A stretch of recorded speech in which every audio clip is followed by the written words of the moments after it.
Good morning friends, welcome back to the channel. I'm at SpotX and this has been the scene for the last 3 weeks. Onshore, ugly, grey, dirty water. That's why I haven't been out. It's just been hopeless.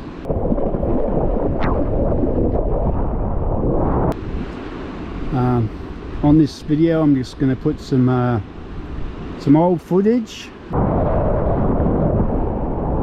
bit of new footage where I went out and paddled around in it, flailing ineffectually, and this week's Tall Tales and True. I've got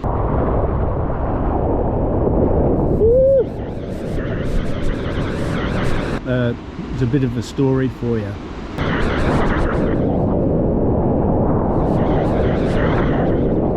So yeah, hope you enjoy it. Let's get on with the video. So I think I'll give this a whirl.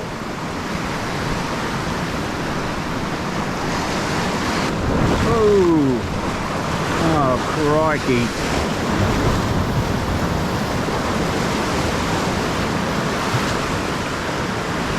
If you get knocked down on here, you're in big trouble. You're losing skin. Oh, and it's slippery as with bare feet. Comfort zone? What comfort zone? Here goes nothing. Oh! Definitely not the most stylish entry, but whoa! On the wrong side of the rock. It goes where I go, mate. Go! Oh, he's got it. Nice. That's the one I wanted.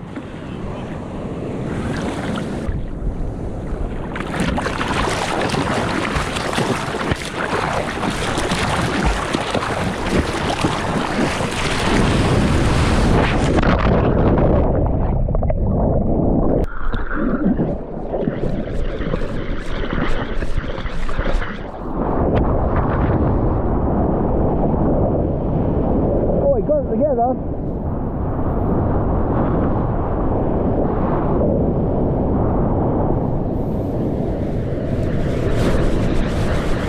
Woo.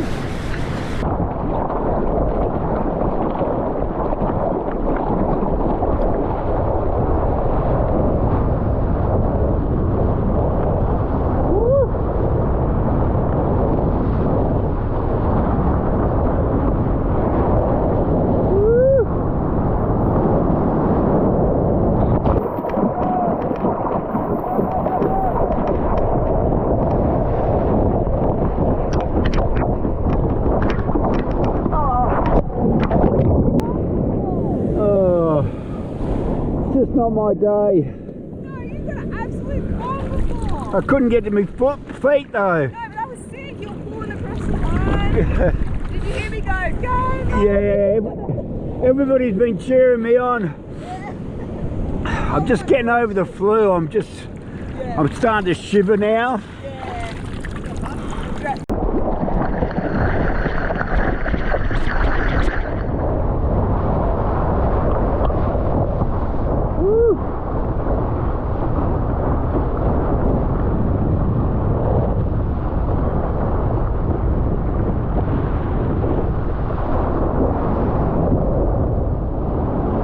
Caught something.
my spot.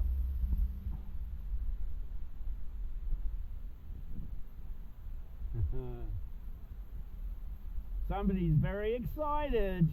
Oh, look at this little creature. Hello. He's only 15 weeks, so Oh, he's still learning to walk properly. He's still having fun, isn't he? Look at him. He wants to have a go on the skateboard. It's all getting just too exciting. See ya. G'day friends, welcome back to another Tall Tales and True. Now if you're seated comfortably, I'll begin. The year is 1965. I'm 9.5 years old. It's probably about January or February. It's still winter, it's still cold. And I find myself with a young friend. I call him a friend, we'd only just met. I think he was a new kid at school. We didn't really get on that well, but he needed a friend. And his parents owned a house at Hill Head, which I'll show you a picture of. Now the house with a lift would have been probably one of these along here. Just giving you an idea, this is right down the bottom of England. And it's just that island that you can see is called the Isle of Wight. And that arrow is where Hill Head is situated. Not the house, but the village. And it was right on the waterfront, so they must have had plenty of money. And it had a lift. It had an old style lift that went down from the road down to the basement of the house, which I thought was really cool. So that was my base. That was the attraction for me, and for him, I think it was just either he was he was a new kid at school, or he just wanted to hang out with the bad boy, you know. And that's, I sort of had the reputation of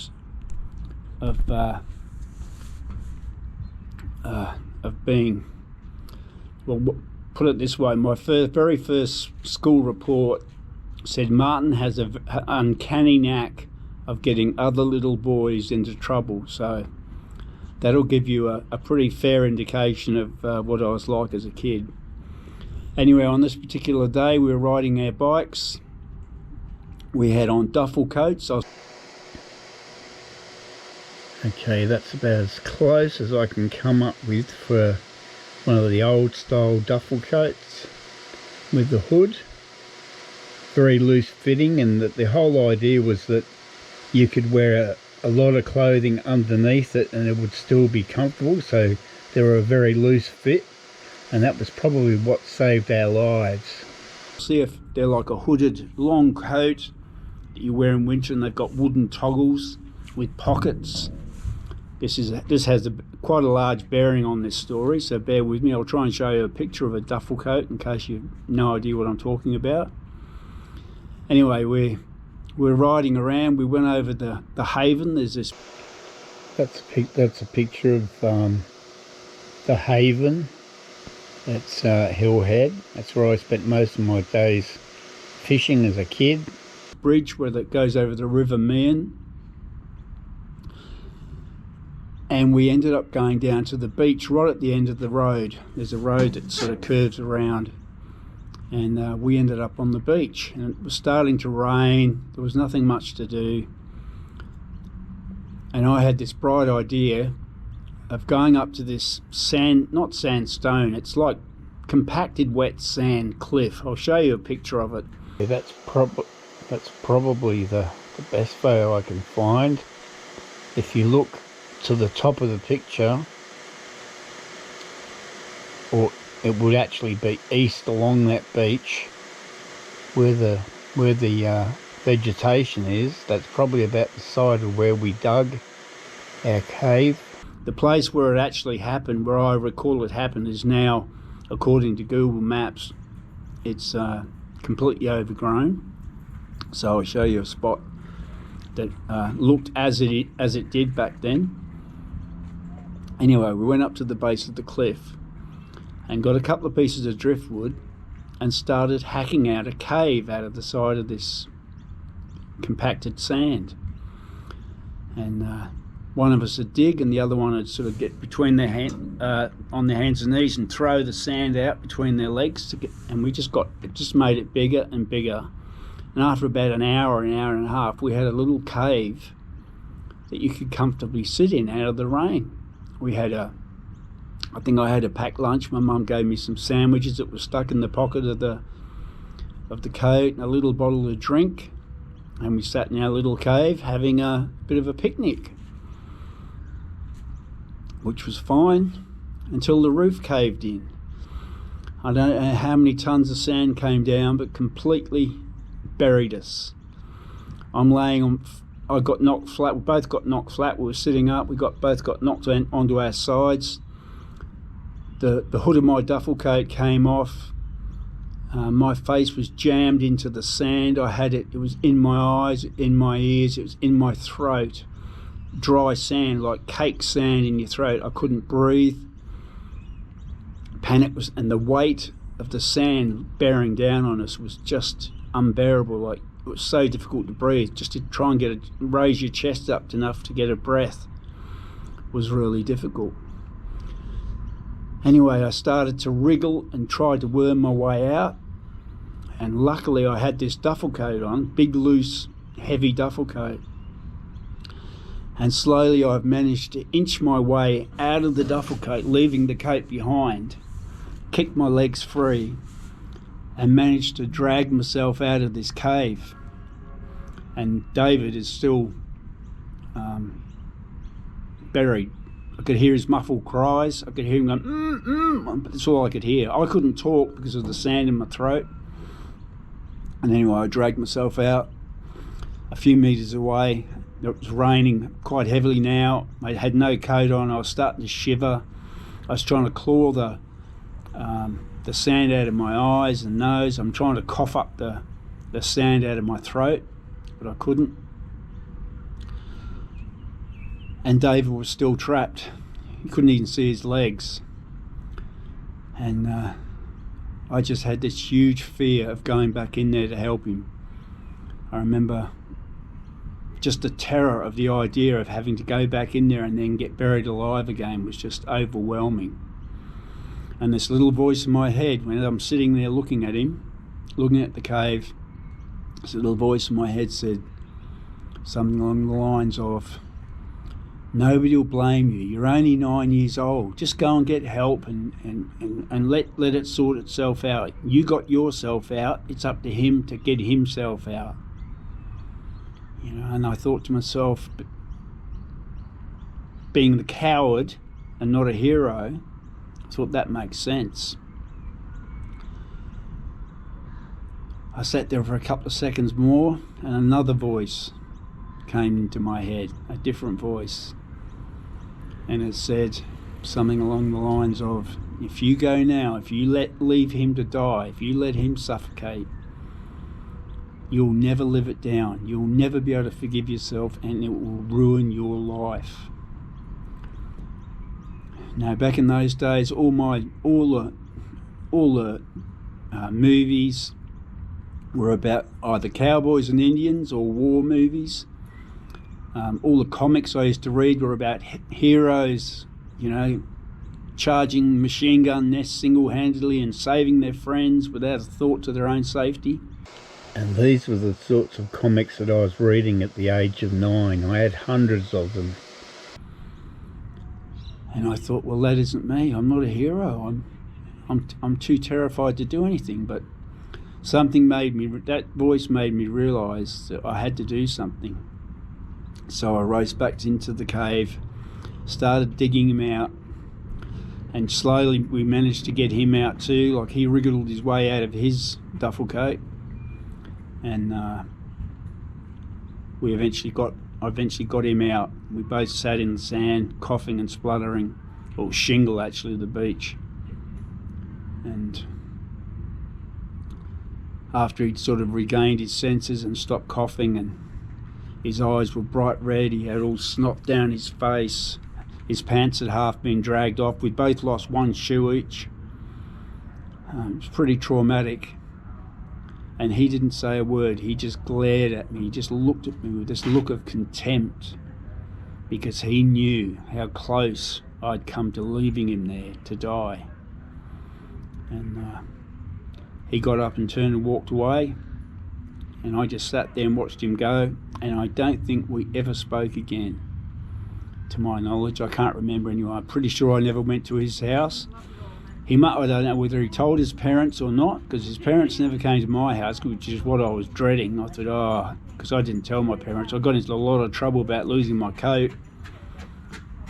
I think I copped a hiding for that, but yeah, one of those realisations at 9.5 that heroes aren't what you think. Now, up till this point in time in my life, I didn't doubt for 1 second that I would be a hero. When the time came and it was my turn to stand up and be counted, I'd be the first one to be risking my life and rushing in to help somebody in need. And it turned out that wasn't the case at all, and I certainly wasn't one. Even though I did end up going back to get him, it was more self-preservation than any sort of altruistic motive. So I ended up jumping back on my bike, and I'll just show, if I can find it on Google Maps, I'll show you the road, because if you continue up that road, there's another site of another adventure that I had, and I'm just gonna call it The Fire, and I'll leave it to your own imagination. I don't know when that one's likely to surface, but anyway, I hope you enjoyed this tale. Now, if this David Thompson from all those years ago could speak, I don't know what he would recall. I don't know if he has actually blotted it out of his memory, or if he recalls it exactly as I've told it, or some other version. You know, it's nearly 60 years ago, so you know, my memory might not be the best, but most of this is imprinted pretty vividly. You know, I didn't have any trouble recalling the details, so I think we can safely assume that it's pretty close to the truth. Well, that's all I've got for this week. I hope you enjoyed my silly tale. I'll leave you with a thought. It was actually a song lyric from an album I haven't heard for nearly 40 years, and it says, "The more we learn, the less we know," which I think is pretty profound when you actually stop and think about it. So until next week or next time, next weigh-in or whenever, stay safe, and we'll catch you on the next one.